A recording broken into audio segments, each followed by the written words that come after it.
Please subscribe this channel and hit the bell icon ताकि videos की सारी notification आपको मिलती रहे।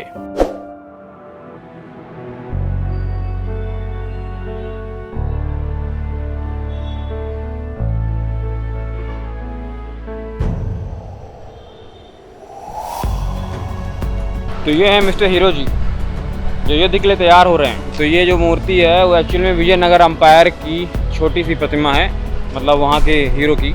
और फिलहाल मैं हूँ म्यूज़ियम में बेंगलोर के। तो स्वागत है आपका चैनल में। और यहाँ पे काफ़ी सारे हीरो के स्टोन्स हैं जो कि द्रविड़ शैली के हैं, विजयनगर अंपायर के हैं। यहाँ पूरे म्यूज़ियम के अगल बगल खूब सारी मूर्तियाँ लगी हुई हैं। अंदर जो है अगर आपको जाना है तो आपको 20 रुपये पे करना पड़ेगा। म्यूज़ियम के अंदर नहीं जाना क्योंकि काफ़ी सारे म्यूज़ियम्स देख चुका हूँ मैं, इसलिए अब मन नहीं कर रहा है। और उसी के जस्ट बगल में है एम विश्वेश्वरैया। तो मोक्षगुंडम विश्वेश्वरैया जो कि भारत रत्न रह चुके हैं और उनका जो जन्म था वो 15 सितंबर, तब उन्हीं के जन्म दिन के अवसर पे भारत में इंजीनियर्स डे मनाया जाता है।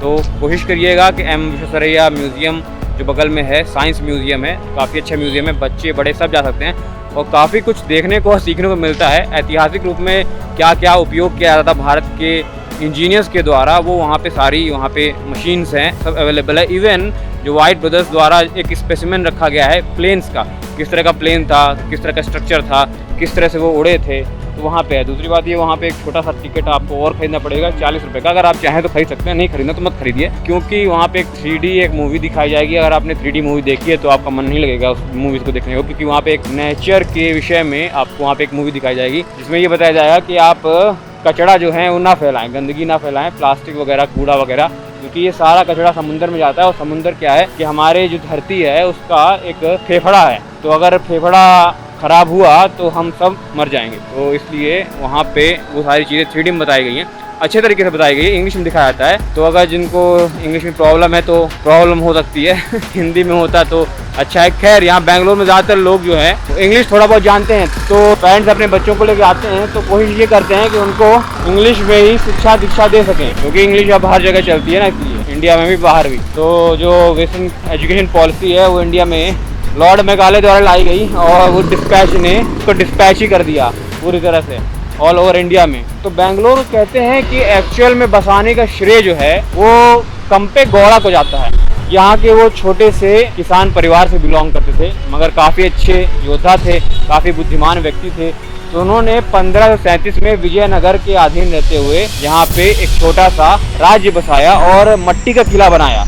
और मट्टी किला बनाने के बाद उन्होंने यहाँ पे अपने नाम से सिक्का चलाया। अब सिक्का जब चलाते हैं तो उस वक्त विजयनगर अंपायर के जो कर्ता थे वो आलिया राम राजा थे, यानी डिफेक्टिव किंग, लेकिन जो किंग थे असली वो सदाशिव थे। तो उन्होंने उनके नाम से यहाँ पे अपनी सेना भेजी और कंपे गौड़ा को, जो उनके खुद ऑलरेडी अधीन थे, उन्हें अरेस्ट कर लिया। अरेस्ट करके लगभग 5 साल तक कैद में रखा और उनसे पूछताछ की कि भाई आप हमारे अधीन हो तो विजयनगर के जो हैं वो सिक्के चलेंगे कि आपके सिक्के चलेंगे। खैर, उन्होंने अपनी गलती मानी और फिर उन्हें छोड़ दिया गया। लेकिन प्रॉब्लम ये होती है कि 1565 में होता है तालीकोटा बन्नीहट्टी या सैतान तिगड़ी का युद्ध, जो कि विजयनगर अंपायर और होता है बहमनियों के बीच। सर, क्या ये आपकी टोपी है?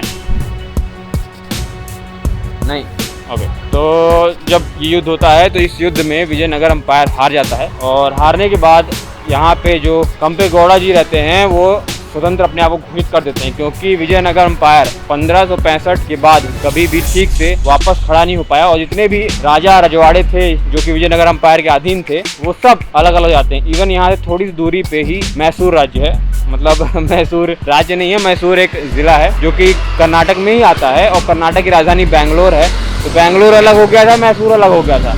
मैसूर ने फिर बाद में अपनी सेना भेजी थी यहाँ पे इस जगह को अधिकार करने में, लेकिन वो सफल नहीं हो पाए थे क्योंकि तब तक कंपे गौड़ा ने यहाँ पे काफ़ी बढ़िया फोर्टिफिकेशन करवा दिया था। अगली बात ये है कि कंपे गौड़ा का जो वंश है वो काफ़ी सालों तक नहीं चल पाया, मुश्किल से 70 से 80 साल ही चल पाया। उसका रीज़न ये है कि अच्छे शासक और उनको रिसोर्सेज नहीं मिल पाते हैं। उन्हीं के आगे चल के एक वंशज होते हैं कंपे गौड़ा थर्ड। तो होता ये है कि 1638 की बात थी, राणा अब्दुल्ला खान जो कि बीजापुर सल्तनत के कमांडर थे, जो कि एक्चुअल में बीजापुर उस वक्त तक मुगल बादशाहों के अधीन हो गया था।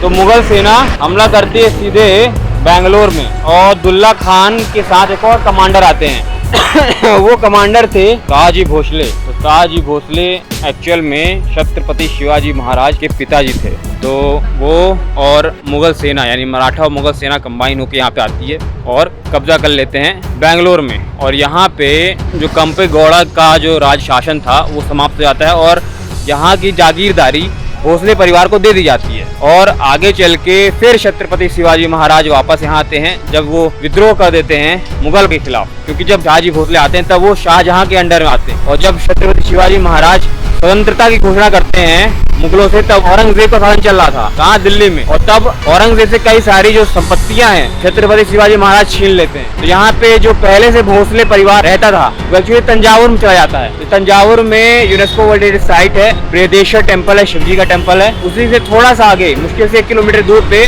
आपको मराठा महल दिख जाएगा। तो अगर आप तंजावुर जाते हैं तो तंजावुर में बृहदेश्वर टेम्पल के दर्शन करिए और से 1 किलोमीटर आगे जाके मराठा महल भी देख सकते हैं। तो एक वीडियो मैंने कवर किया है, तंजावुर में गया हुआ था तो वहाँ मराठा महल भी मैंने कवर किया, तो आप जा सकते हैं। तो तंजावुर में जाने के बाद मराठा अगर आप पा जाते हैं तो थोड़ा ताज्जुब वाली बात नहीं रहेगी, क्योंकि वहाँ पे भी पहले से तंजावुर हो गया, जिंजी हो गया, यानी तमिलनाडु के क्षेत्रों में, इवन कन्याकुमारी में भी एक समय में मराठे थे। ठीक है, अच्छा यहाँ पे जो मराठा सत्ता है वो थोड़ी कमजोर तब होती है जब छत्रपति शिवाजी महाराज की मृत्यु हो जाती है और संभाजी को कैद करके मार दिया जाता है, यानी छत्रपति शिवाजी महाराज के बेटे। खैर औरंगजेब के ही काल में यहाँ पे फिर से हमला होता है और उस जगह को फिर से जीत लिया जाता है मराठों से। और ये जगह वॉडियार वंश को दे दी जाती है जो कि मैसूर के राजा थे। वॉडियार वंश के हाथ में कभी ये जगह आती है तो कभी उनसे ये जगह छूट जाती है और वापस से पंगा ये हो जाता है कि औरंगजेब मर जाता है। तो औरंगजेब के मरने के बाद यहाँ पे फिर से मराठों की सत्ता फिर से स्थापित हो जाती है और यही सब चलता रहता है। कभी किसी के हाथ में सत्ता आती है, कभी किसी के हाथ छूट जाती है।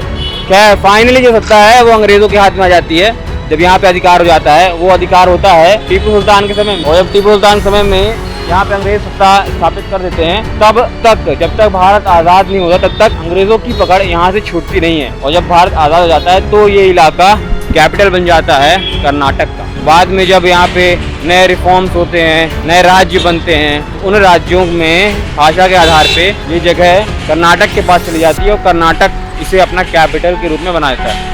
और ये रहा सुंदर सुंदर स्कल्पचर जहाँ पे छतरी लिए हुए अंकल जी भी हैं और पत्थर के हैं कि नकली? भैया पत्थर है, पूरा पत्थर है, पता तो नहीं है, सीमेंट जैसा लग रहा है। अरे पत्थर है कि नहीं? ये छतरी जरूर है, लोहा है, जैकेट। और ये नमस्कार कर रहे हैं।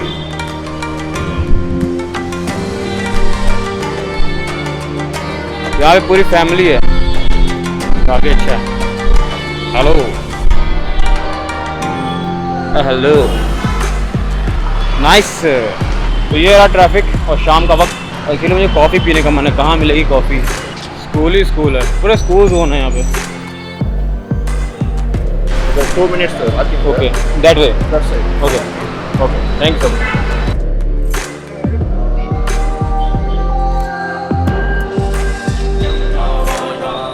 कॉफ़ी तो कर्नाटक आया, कॉफ़ी नहीं पिया तो कुछ भी नहीं पिया। ऐसा कुछ नहीं है, बट एक्चुअली में कर्नाटक में बहुत अच्छी कॉफ़ी मिलती है और कॉफ़ी यहाँ के लोग काफ़ी अच्छे से बनाते हैं। Even compare to the tea आप नॉर्थ ईस्ट से कंपेयर नहीं कर सकते, क्योंकि नॉर्थ ईस्ट में काफ़ी अच्छी चाय मिलती है और बनती भी है और पिलाते भी हैं, लेकिन कर्नाटक में कॉफ़ी।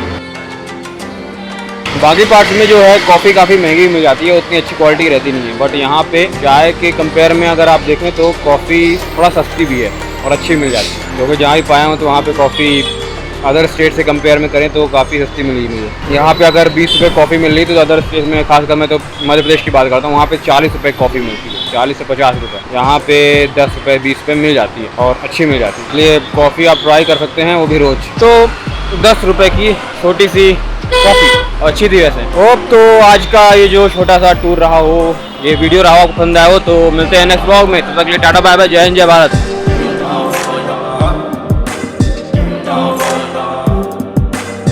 Down for